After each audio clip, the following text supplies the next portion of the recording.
May gabi tanan. Maklaro ba dihas loyo? Lisod kay ang atong sound system doon ay defecto.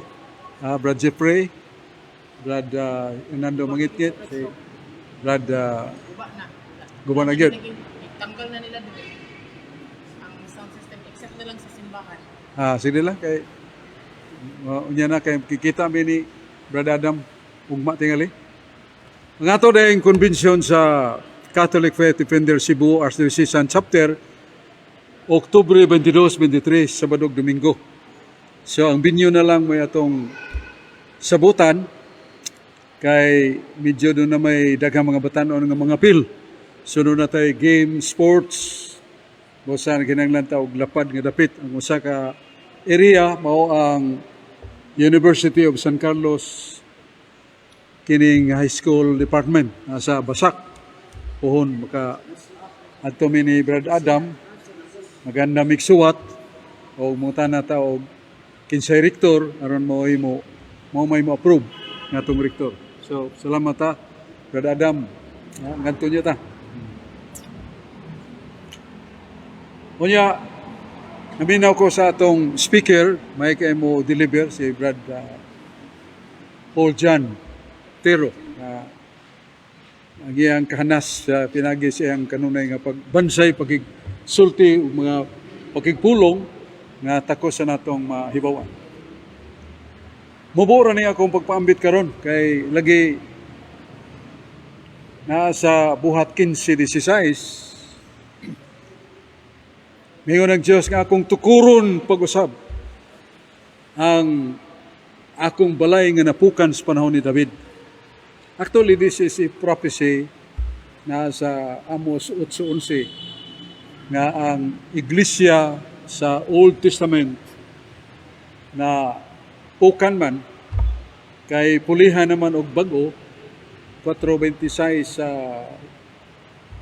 Hebrehanon usa ka bag-o nga akong talamnon nga akong gitanom og balay nga akong tukuron o dili na kini maluka pag-usap. So mao ni ang simbahan, the church that was founded by God through Christ sa Salmo 127:1 ang Dios gyud mo'y magtukod sa balay.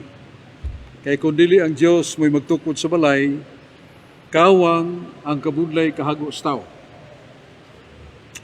Nya sa 1 Timoteo 3:15 ang balay nagkahulugan og the church kun iglesia haligi og patukuranan sa kamatuoran. Pero kini atong gisgutan nga balay, it's not the church as the assembly, congregation or pundok kay dili man ni mabungkag, dili man ni mahanaw. May mong mabungkag sa pagpanglutos pero di gyud mahanaw. Manang Mateo 16:18. Porte inferi non prevalebont ecclesia mea. Ang akong iglesia nga gitukod dili gyud mahanaw o di gyud mabungkag. Pero ang akong ginahuna nining mong church kanang sa 1 Corinto 3:16. Nga mingon San Pablo, you are the temple of the Holy Spirit. As you are the temple of the Holy Spirit, meaning you are holy. Because the Holy Spirit dwells in you. So, kita di ay puy-anan sa Espiritu Santo. Huwag ang puloy-anan, Espiritu Santo, tagsa-tagsa ka nato. Balaan nga mo, tagsa-tagsa ka nato. Now, what I mean, the drive of Satan is to destroy individual member of the church body. Tagsa-tagsa. Mo na nga divide and conquer. Mo nang style ni Satanas. So, tagsa-tagsa ka nato, i-assista ni Satanas, what are our weakness? What are our strengths? Kung natong weakness, garbo ba, mapitason ta? Kung atong weakness, material ba? Natong weakness, opposite sex ba nato? So, Satan assesses us iyatang estudyuhan. O mo ni ang iyang individual attack na to.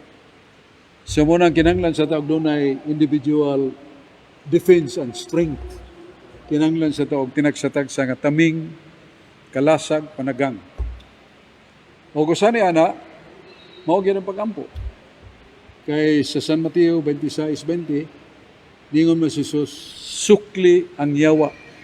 Dinagis pagampo kay mapildi ninyo siya. So nga atong life of prayer, nga atong pagsimba kanunay, the Eucharist, nga musuod si Kristo kanato sa atong lawas ug kalag, that is a great defense. Nga atong avoid the occasion of sin, that is a great defense. Nga atong reading the Word of God, kay matod pa sa Efeso 6:17, sakmita ang pulong sa Dios nga moning espada sa inyong espiritu. So moning the sword of our spirit, the Word of God.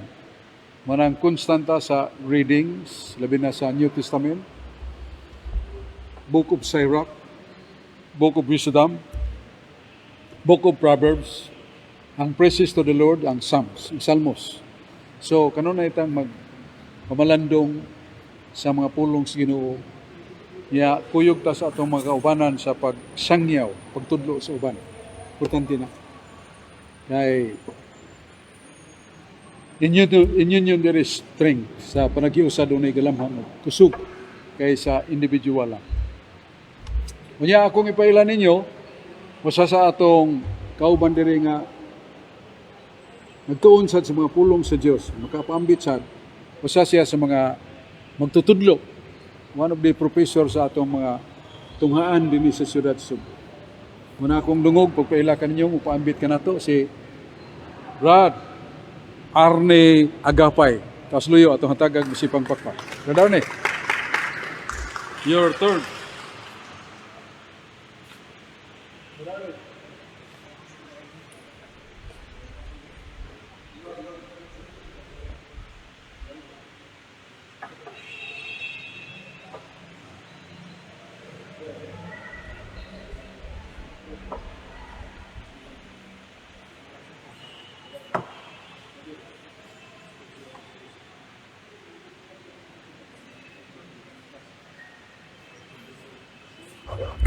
Hello, Mike.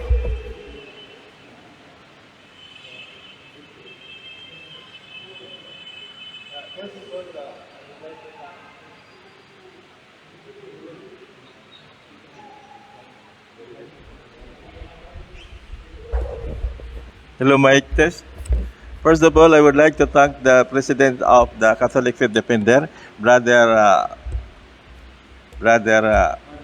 Adam Amper, and the other officers, and most especially to Brad Sok Fernandez, a very expert, intellectual, and knowledgeable when it comes to verses and words of God. And the next are the groups of this association, the group that are present every Monday, especially this evening. I had been a teacher for 40 years, but then I was teaching things that are material things to my students, minus spiritual. My spiritual usefulness of this area had been useful in our place in situ, Fatima, in Tisa, wherein I was requested by Brother Joaquin, who was also a member in this association, in this group, to give, to share the words of God to the people in our rosary every night. That's why I decided to have a member of this group in order to justify myself that I'm worth sharing my ideas about God. I had known this group long before, but then it was only last year, that I decided to join since I was no longer connected to teachings because of the pandemic. I have many ideas to share, not so much on the passages and verses of the Bible, because I have noticed that those speakers who are to talk about are very expert in citing verses, very expert. I was thinking to have another topics with S, those things that are not discussed, kay sharing man kaani siya, no? According to the 2022 of Pope Francis, we have to share ideas within the group that concerns about the gospel. What I'm intending to share in the future na lang, Brad Sok and Brad Amper, about Mary Magdalene. The false, I have not heard this one from the speakers, no, of the past, about Mary Magdalene, the false accusation of being a prostitute and was driven by 7 demons. Ako na siyang discussion. Dili lang sa kay karon. Tungod kay that is a false accusation. It was Gregory the First who's to talk about charging Mary Magdalene to be a prostitute. No? In 1967, it was already announced by the Pope at that time for the Catholics to stop thinking, to stop spreading that Mary Magdalene was a prostitute and that he was possessed by 7 demons. I'm going to discuss that in detail next time. And to support other reliable sources that in 1967, we have to stop thinking or knowing or retaining an idea that Mary Magdalene was a prostitute and was driven by 7 demons. In detail next time. Another one is another topic that I was planning to talk about. Dili na lang katong mga topic yang gipang-discuss sa mga previous speakers there when I was attending for the past 10 years, 10 months. Nga maayo kayo pagka-deliver, no, with supporting verses, no, maayo, very good yun. Kato na lang wala ma-discuss. Ambot lang dawaton ba ninyo? Basta I have support, strong support on that. Ang katong duha na akong discussion would be about, I'm planning to discuss about it kay naka-notice ko nga na may makasulti sila. Ako, kasultiyon ba ko ba? Now, I think now that I'm giving the idea to talk about in the future, I will choose a topic. Sunod ako ang giplano nga to discuss about is the controversial Shroud of Turin. The Shroud of Turin. Because this was slightly touched by Sok Fernandez, no? In 1963, when this shroud was discovered accidentally in the attic of the chapel of Turin. Dito nakita ang image, no, ni Jesus Christ. So when this was published, the discovery of the Shroud of Turin, ang mga protestante nagsugod dayon og criticize sa mga Katoliko nga kuno magnegosyo na sa taglarawan, another larawan that we are going to have a business. Then another controversy that arise that the Shroud of Turin is not Jesus Christ. Based from the strong advocate of against that Shroud of Turin was from England. You know, England is an Anglican state. That the man is a Middle Ages person, dili ni Jesus Christ. In that sense, I'm going to discuss to you the historical, the biological, the best chemist in the world to justify that the Shroud of Turin is really authentic, the image of Jesus Christ.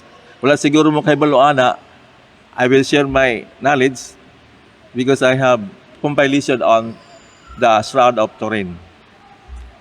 The another thing to discuss, if I have time to add it, would be the Veronica, the lady who wiped the face of Jesus Christ was not identified personally nga Veronica siya. Kundili, the word Veronica comes from 2 words. One from Latin word vere, or Spanish word ver to see. Veronica, ver to see. Then, ika is icon. Icon is image. So when that woman wiped the face of Jesus, Veronica ilang hinganlan, gikan sa word nga bear to see, as you see in the piece of cloth, an image was printed on it, correct? So the icon, image is icon. So gihinganlan siya Veronica. There was no such thing as Veronica gyud. The woman was not identified as Veronica. Now, I was thinking, mupalo ta sa sulti ni Pope Francis, no? nga in a gathering of religious matter, there must be reaction. Do na gyud reaction in order to understand better, in order to clarify the matter. Ngano man, si Jesus Christ bitaw sige siyang sermon, wala may nangutana. Siya na mismo nangutana. Unsa iyang pangutana? You please cite the verse. Nga si Jesus Christ nga kinsa man ko sumala sa sulti sa mga tao. Then na sulti, you are a rabbi, you are Elijah, you are Saint John, you are a prophet. Then kinsa may correct? Si Saint Peter, correct? Yung sa you are the Messiah. Siya mismo nangutana na lang kay wa man mangutana. Nya further the sentence of that, yung siya ay sabihin siya pa, mga bugo gyud mo. Kinahanglan ako pa mangutana para mo react. That's the point. I will bring a piece of justification nga gisulti na ni Jesus Christ. No? So, I would like you to react right now as far as the three topics that I have talked about. I would like to react kay ingon man Pope Francis kasi in a gathering there must be sharing of ideas in order to clarify the matter. Yes. You used to react. Wala kay kasulti? Yeah.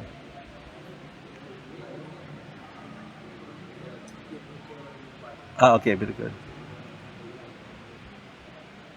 I will talk about in full next meeting because nakabalik ko karon pa kay nagsugod na bang klase. Nya it so happen nga MWF na ako ay 6:30. Nya karon mo may klase. I really did miss the opportunity to attend. Any reaction? Yes. Di ko katubag anak brother go. This is the gospel today about Salome. Yes. If Salome is what's really The story about Salome. Okay. her identity with regards to the gospel. Yes. Kasi nga kay you can share that one. I think that is very common, no? I said very common in the sense that popular kay ding istorya ni Salome.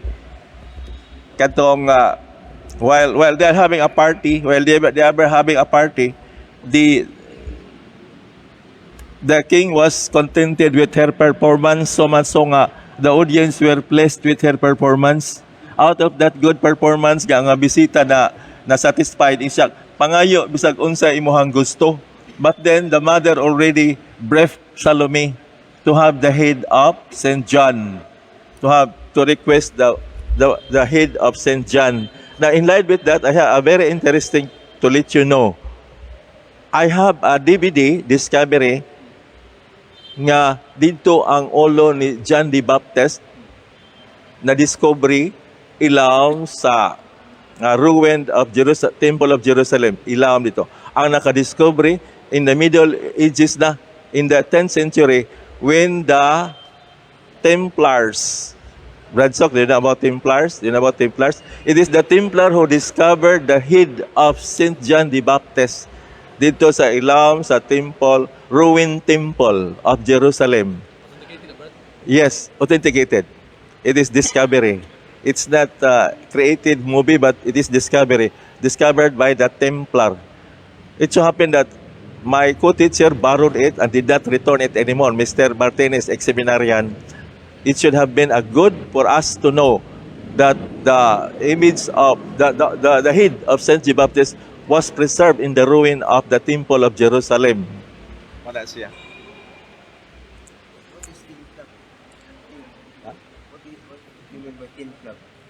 The Templars, yes, the Templars. The Templars were religious soldiers di sila sa Great Britain when England was still a Catholic before they became Protestant, no?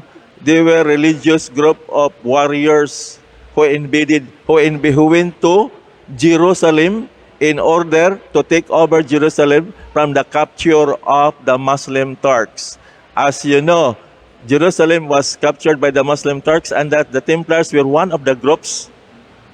It takes 30 years to save the Holy Land from the Muslim Turks. Sige, ilog ni nila. Dito nakitaan ang katong ulo ni Saint John the Baptist sa ilawom sa ruined temple of Jerusalem. And other artifacts were discovered. And then as a result, there is such thing as what we call looting of religious objects. A very good question. Okay, because that will lead us that this is the period when the Shroud of Turin was taken by the British. Because why did I talk up British? Again, Jerusalem was captured by the Muslim Turks. Minkang Muslim Turks, Turkey, Ephesus, muna sila. Now karon, in the 11th, 12th century, this Turks was under the British. So ang Turks mo ay nakuha sa Shroud of Turin, digidala sa Turkey. Dayon, Turkey was under the British territory. That's why niabot ang shroud ngadto sa Britain. Then ay mong sunod nga pangutana nganong niabot man sa Rome. But first of all, nilaktaw ta no. First of all, daghamang mo to, daghamang dili mo to nga this is really the kind of habol or shroud nga gigamit pagputo sa atong Ginoo. Daghang mo supak. Daghang kay ng supak no, daghang kay ng mga articles na against it. But then the props ako na lang isulti siguro dili lang paabot sa meeting. There were experts that were summoned by the Vatican. Usa ani biologist nag-examine sa klase sa habol. Nag-examine sa klase sa habol, biologist, and then they found out that the only kind of plant of which the Shroud of Turin was made can only be found in Judea. Ang klase sa cloth nga giputo sa atong Ginoo makita lang sa Judea. Kadyo lang wa pa mahuman. Wa ta sa siya. Nasunod nganong niabot sa Britain, then human nganong niabot sa Vatican, it was brought by the Templars and the Crusaders. Crusaders, who were the Crusaders? Boto ang mga tao, nga mga Catholic sa Europe who saved the Holy Land from the Muslim Turks. Unya, sila'y nagkuha looting. Mutong niabot sa Britain, niabot gilotid sa Turkey, gikuha sa mga British, then niabot sa Vatican. Niabot sa Turin. Okay, another thing is another proof nga authentic to siya nga si Jesus Christ gitong image. Another one the Vatican commissioned the best historian in the world to trace out kung gikan ba gyud niya si Jerusalem. Mo akong sulti. Nadala to siya, nakuha to siya during the Crusaders period. By the way, ang Crusades nga gihimo sa Western Europe, these are countries that are Christians, took 30 years. At that time, wala pa ma-protestante ang England. The Crusades started in 10, 11, and 12 centuries. Okay. Yes? Isa may gidiscover sa mga scientists sa katong iputos ni Jesus Christ o Ah. basta po katong Veronica nga ikuha sa nang Alhaira. That's very different. It's very different. Yeah, I was talking about Veronica. I'll just because that's good, pero we are talking about period here, no? Period. Ang kanang nang Veronica katotong Jesus Christ was going to Calvary. No? Yeah, ang katong akong gigon ka isa, that is really in the 10th and 11th century. So ang kang Jesus Christ balik ka sa what century? 4th century.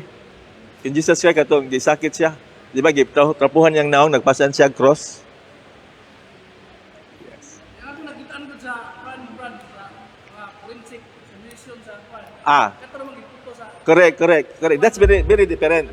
Very different. akong ba katong butang sa Istadihan, wala. There is no problem. There is no problem about the image of Jesus Christ by the woman named Veronica, because that was earlier by 4th century to 11th century man to istadihan ang Turin, Shroud of Turin, ang habol nga giputo sa atong Ginoo. So dahil punto do, ang punto ani nga ang mga siguro mangutana mo nganong nilakra man to. Muni sa importante kaayo nga punto. Nganong nilakra man tong image? It is because nasa Bible, I will discuss that in detail. Nasa Bible, no? Namatay si Jesus Christ alas 3, correct? Alas 3. Gitangtang sa cross alas 5. Alas 5, ha? sa Jewish custom, alas 5 sa ila is the following day. Sa namatay alas 3, gitangtang sa cross, nikabat og 2 ka oras, alas 5 na natangtang. Alas 5 na siya, alas 5 nga panahon sa Jewish at that time was already a following day. Kunya, kaya bagan mo mas following day, strict man ang observance sa mga Jewish. Dili man kamo trabaho. Ang resulta, naputos na lang to diretso, nga wala ma-beth, B-A-T-H-A-D, wala maligo ang lawas, so nagpabilin ang dugo. That's why nilakra. Naana sa Bible ha, I will cite it. Wala na isulti, pero naa dito ang punto to explain the length. Nga naman nilakra, kay it is a custom of the Jewish ang patay ligoon. When I was in MSU sa Marawi City, ang mga Muslim, ligoon nila ilang patay before it is buried. You know, Muslim is burying here to Jewish custom. Ligoon nila ang patay. Si Jesus Christ, wala na maligo. That's why, on the third day, Mary Magdalene went there. Kaya kadang iyang gilalang ointment is to wipe the blood of the body of Jesus Christ. Wato siya. Yes? Lahi ang kuan, lahi tong secretion sa Veronica. I just explained that one because it was made mention in the program of Brad Soft to clarify the matter nga. There was no woman named Veronica. Ginyon lang sa Veronica, it is because the image that was printed on the piece of cloth, makita ni mo bear, from the Latin word bere, in Spanish bear, to bear means to see, the image was imprinted. Icon. Veronica, icon. Okay?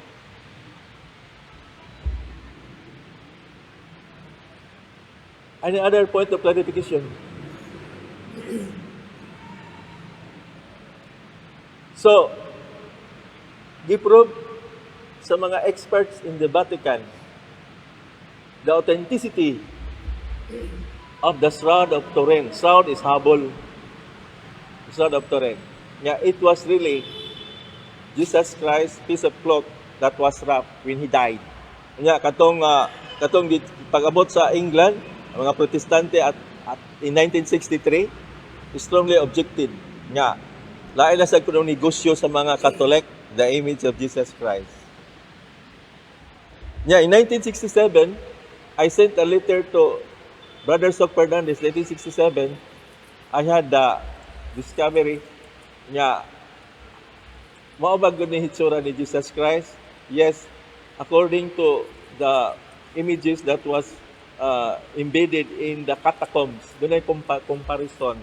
More or less, mo na iyang image, no? 1867. Okay? Yes, catacombs in Rome. Any other clarification? Catacombs? The catacombs is a place in Rome that is where the dead bodies are placed.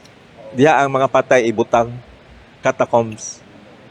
Diha ang lugar ang mga early Christians nga nagtago-tago, dito sila mag-prayer because the Roman government against Christianity. So the Christians were congregating in the catacombs. Usa na nga ang kuan nga mga kanang torture ba silbi? Kunang na ano? Yes, once. Sakta na siya. That's why Rome is known as the empire of martyrs, the city of martyrs, and the city of emperors. Ang Roma, lugar sa mga emperor, lugar sa mga martyrs. There were thousands who were martyred in the name of Christianity. Time lang ang Salamat, bro. Thank you. Oh. time lang yung mga detalye. Salamat ni Brad Arnie Agapay.